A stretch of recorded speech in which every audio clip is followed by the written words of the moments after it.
Okay, in procedure D, I'm filling a clean test tube with some sodium bicarbonate.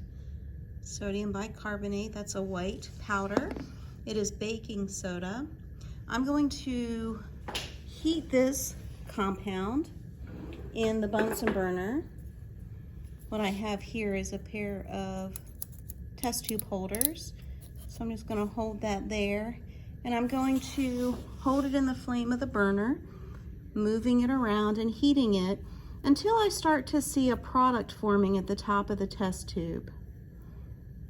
And then once I see that, I'm going to test the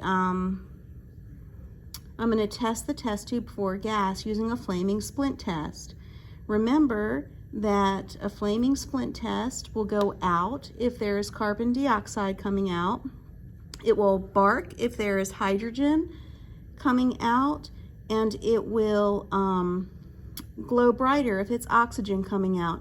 Now I'm starting to see the product around the top of the test tube starting to form a little bit. Let's see if I can't get a better, I want you to be able to see that.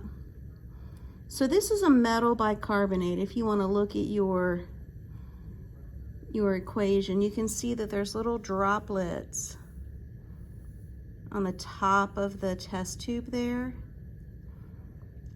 Little droplets. Looks like the inside of the test tube is wet.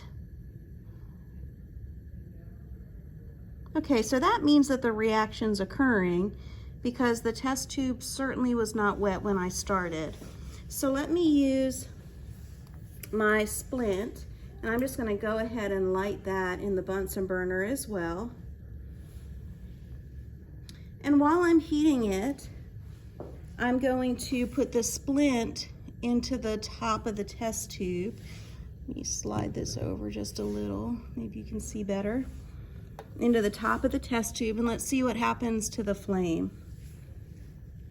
Maybe if I pull it out this way a little bit more, you'll be able to see it better.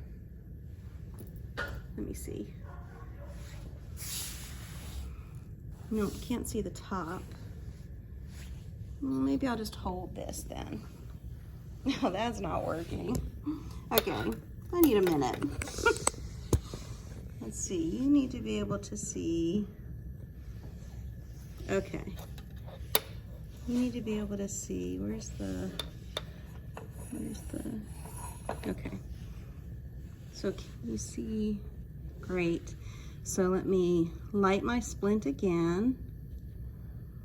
And we can put it in the top of the test tube, just in the top. And you can see as it approaches, ooh, the flame goes out. And as I take it out, oh, it starts to burn brighter again. So we can clearly see that whatever gas is coming off of here is putting the flame in the splint out, and that as we remove it from the mouth of the test tube, it's lighting back up. So that indicates the gas coming off of there is carbon dioxide gas.